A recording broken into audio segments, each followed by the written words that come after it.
पेड़ तो है पर फल नहीं, सीप तो है पर मोती नहीं।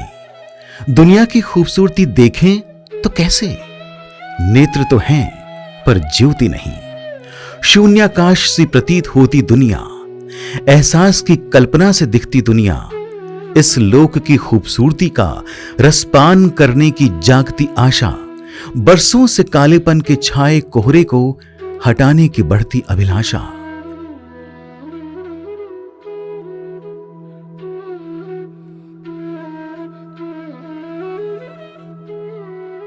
बचपन से ही मैं टीवी और रेडियो पे गाने सुना करता था।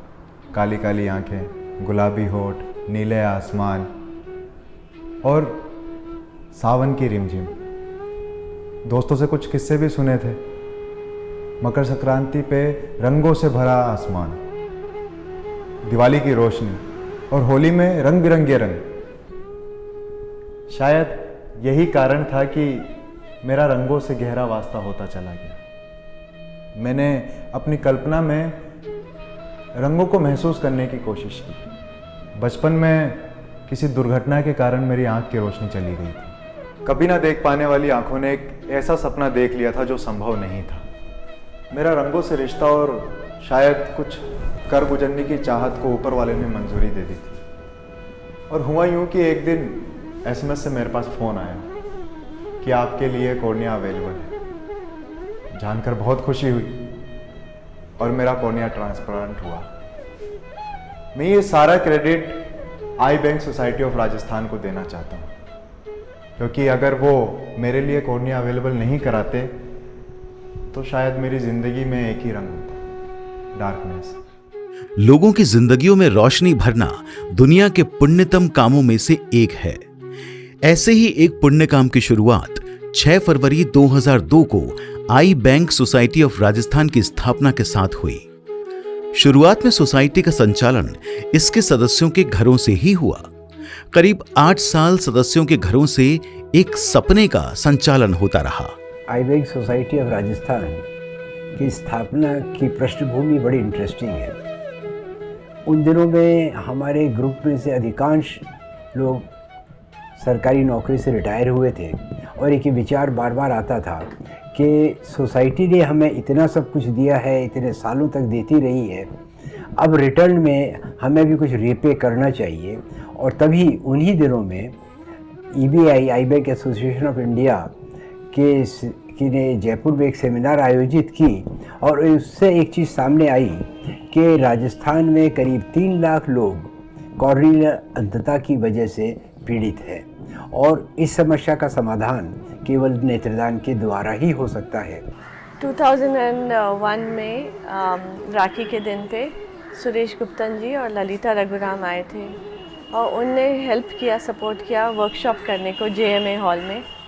तो 24 नवंबर को 2001 में जेएमए हॉल में वर्कशॉप किया, जिसमें भंडारी भाई साहब आए थे महावीर इंटरनेशनल की तरफ से। वो वर्कशॉप बहुत सक्सेसफुल हुआ। अगले दिन सब घर पे आए और कहा क्यों ना हम आई बैंक शुरू करें। और उनकी मेन थीम सिर्फ ये थी कि आप लोग हॉस्पिटल में जाएं और हॉस्पिटल में जिन लोगों की मृत्यु हुई है उनके रिश्तेदारों से मिलके और कॉर्निया डोनेट करने का आग्रह करें। ये इतना शुरू में तो हमें बहुत आसान लगा कि बहुत आसानी से काम किया जा सकता है। तो यही चीज़ हमने सोच के हमने हमारे दोस्तों, रिश्तेदारों सबको इकट्ठा करके एक मीटिंग की और उस मीटिंग में ये तय किया कि हम 4 आदमी हर रोज़ हॉस्पिटल जाएंगे। इस प्रकार पूरा महीना हम इसमें लगाएंगे और वहाँ जाके काउंसलिंग करेंगे, लोगों से जिनकी मृत्यु हो गई है उनके रिश्तेदारों को समझाइश करेंगे और हम चाहेंगे कि हमें आंखें मिल जाए। इसी दरमियान हैदराबाद से एलबी प्रसाद आई इंस्टीट्यूट के डायरेक्टर डॉक्टर जीएन राव यहाँ आए किसी काम की वजह से। तो हमें मौका मिला तो हमने उनसे जाके कहा कि साहब आप हमें आके एड्रेस कीजिए, क्योंकि वो आज एलबी प्रसाद आई इंस्टीट्यूट हिंदुस्तान का सबसे बड़ा आई कलेक्शन सेंटर है। तो उनने जब देखा कि हमारे लेडीज़ जो है यहाँ पे हॉस्पिटल के बाहर इतना जाके लोगों को आंखें देने के लिए कहते हैं, तो ऐसा नज़ारा उनने पहले कहीं नहीं देखा था, ना हिंदुस्तान में ना दुनिया में।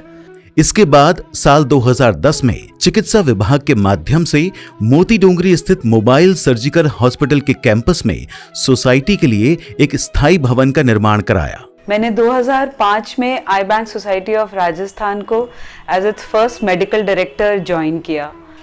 ज़्यादातर कॉर्निया यूटिलाइज हो जाती है, 90% ऑफ द कॉर्नियाज यूटिलाइज होती हैं। जो 10% कॉर्निया यूटिलाइज नहीं हो पाती वो रिसर्च और ट्रेनिंग पर्पसेस के लिए काम आती हैं। तो कॉर्निया का 100% यूटिलाइजेशन होता है।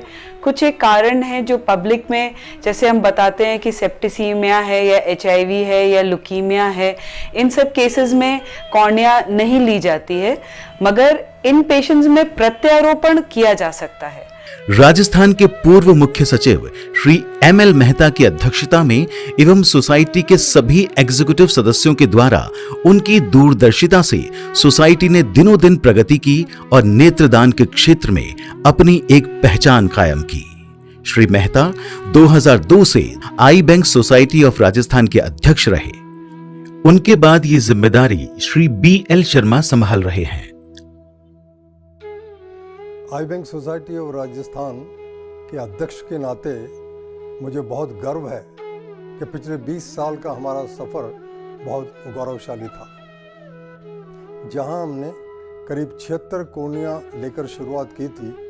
आज हम पिछले 20 साल में 16,000 से ज़्यादा कॉर्निया का दान ले चुके हैं और उसकी वजह से करीब 11,500 नेत्रहीन व्यक्तियों को एक नई रोशनी प्रदान करने में सफल हुए हैं, जिसकी वजह से करीब 50,000 से ज़्यादा उनके फैमिली मेंबर्स को एक खुशी का माहौल और डिग्निफाइड लाइफ लीड करने का मौका मिला है। इस 20 साल की यात्रा में हमें कुछ अंतर्राष्ट्रीय ऑर्गेनाइजेशन का सहयोग मिला, जैसे ऑर्बिस इंटरनेशनल, साइट लाइफ इंटरनेशनल, जिन्होंने हमें नया नया तकनीक और नया नया ज्ञान दिया, जिनके सहयोग से हम गुणवत्ता के रूप में उभर के आए।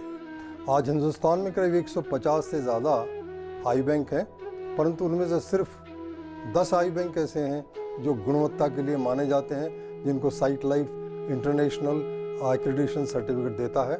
बहुत खुशी की बात है कि आई बैंक सोसाइटी ऑफ राजस्थान उन गिने हुए बैंकों में से एक है। हम गुणवत्ता के लिए माने जाते हैं और उसके भरोसे ही हम काम करते हैं। आज 10 चैप्टर्स हमने राजस्थान में खोल रखे हैं, जिनके माध्यम से हम कॉर्निया इकट्ठा करके राजस्थान में नहीं बल्कि हिंदुस्तान के करीब 22 शहरों में हम कॉर्निया देकर अंधता को दूर करने का एक अथक प्रयास कर रहे हैं। 2010 में मेरी आँख के स्टिक की लग गई थी, उसके कारण मुझे दिखना बंद हो गया था। वैसे मैं हॉस्पिटल में चेकअप कराया, उन्होंने बताया कि कॉर्निया ख़राब है, कॉर्निया ऑपरेशन करना पड़ेगा। उसके बाद फिर मेरा 18 जनवरी को ऑपरेशन हो गया। उसके बाद अब मेरे को साफ दिख रहा है बिल्कुल। मेरे पिताजी की 14 फरवरी को SMS अस्पताल में मृत्यु हुई थी। उनकी दोनों किडनियाँ डैमेज हो गई थी। वहाँ पे जब हम पिताजी का शव वापस घर ला रहे थे तो वहाँ पे हमसे आई बैंक के जो सदस्य हैं श्री ओम प्रकाश जी, उन्होंने कांटेक्ट किया था। उन्होंने बताया था कि पिताजी तो जा चुके हैं, लेकिन उनकी आंखें हैं जो नेत्रदान करके हम किसी की रोशनी, जीवन में रोशनी भर सकते हैं। तो मैंने और मेरे छोटे भाई ने, दोनों ने, हमने उनको आगे दे दी। पिताजी तो नहीं रहे, लेकिन आंखें उनकी हैं अभी, जो किसी न किसी के काम आ रही हैं और वो दुनिया में देख पा रही है। और आई बैंक सोसाइटी है, बहुत अच्छा कोऑपरेट करते हैं। इनसे आप कांटेक्ट करके जो भी अगर कोई इस तरह की स्थिति होती है तो आप उनसे बात करें। वो अपना पूरी स्टाफ के साथ बहुत कोऑपरेट करते हैं और नेत्रदान में बहुत अच्छी सहायता करते हैं। साल 2019 में सोसाइटी ने कामयाबी के कई नए मुकाम हासिल किए। हमने शुरुआती 7 महीनों में ही साल के 950 कॉर्निया ट्रांसप्लांट का लक्ष्य हासिल कर लिया। सोसाइटी ने पहली बार सबसे ज्यादा 1000 कॉर्निया इकट्ठा करने का भी रिकॉर्ड बनाया। 2019 में हमें 2169 लोगों ने अपना कॉर्निया दान किया। इनमें से 1437 लोगों की नेत्र ज्योति लौटी और ये अब तक की सबसे ज्यादा संख्या है। 2002 में जयपुर से अपनी यात्रा शुरू कर आई बैंक सोसाइटी ऑफ राजस्थान ने राजस्थान के अलग अलग हिस्सों में भी अपनी पहुंच बनाई, ताकि नेत्रदान का संदेश ज्यादा से ज्यादा लोगों तक पहुंच सके और अधिक से अधिक लोगों की जिंदगियां रोशन हो सके। सोसाइटी के जयपुर सहित जोधपुर, अजमेर, उदयपुर, कोटा, पाली, अलवर, बूंदी, भीलवाड़ा, श्रीगंगानगर में भी चैप्टर्स हैं। साथ ही सोसाइटी अब तक काउंसलर्स की ट्रेनिंग के लिए दूसरे आई बैंक ट्रेनिंग सेंटर्स पर निर्भर थी, लेकिन 1 जनवरी 2019 से सोसाइटी द्वारा खुद का ट्रेनिंग सेंटर शुरू किया गया। ये ट्रेनिंग सेंटर सारे संसाधनों से युक्त है और यहाँ अनुभवी काउंसलर्स और टेक्नीशियंस की ट्रेनिंग कराई जाती है। इसी कड़ी में जयपुर के मालवीय नगर स्थित कैलगरी चैरिटेबल आई हॉस्पिटल के प्रांगण में सोसाइटी ने अपने नए भवन के लिए एक MOU भी किया है। सोसाइटी के नेत्रदान के क्षेत्र में किए गए योगदानों को न सिर्फ राजस्थान बल्कि देश विदेश में भी पहचान मिली है। इसी काम को देखने और समझने के लिए देश के पूर्व राष्ट्रपति डॉक्टर अब्दुल कलाम आजाद, राजस्थान के वर्तमान मुख्यमंत्री श्री अशोक गहलोत, पूर्व मुख्यमंत्री श्रीमती वसुंधरा राजे, वर्तमान और पूर्व चिकित्सा मंत्रियों ने सोसाइटी के कार्यक्रमों में शिरकत की है। इसके अलावा सोसाइटी समय समय पर नेत्रदान के लिए जागरूकता अभियान भी चला रही है। सोसाइटी की ओर से हर साल 25 अगस्त से 8 सितंबर तक जागरूकता पखवाड़ा मनाया जाता है। ये पखवाड़ा प्रदेश की अलग अलग जगहों जैसे राजस्थान पुलिस अकादमी, BSF, स्कूल और कॉलेजों में आयोजित किया जाता है। आंखों की अपनी एक भाषा होती है जो बिना कुछ कहे भी सभी कुछ कह जाती है। आंखें हमेशा सच देखती हैं, सच बोलती हैं। आंखों की खूबसूरती पर अनगिनत कवि और लेखकों ने न जाने क्या क्या लिखा है और इन लिखे हुए फसानों के किस्से फिजाओं में मशहूर हुए हैं।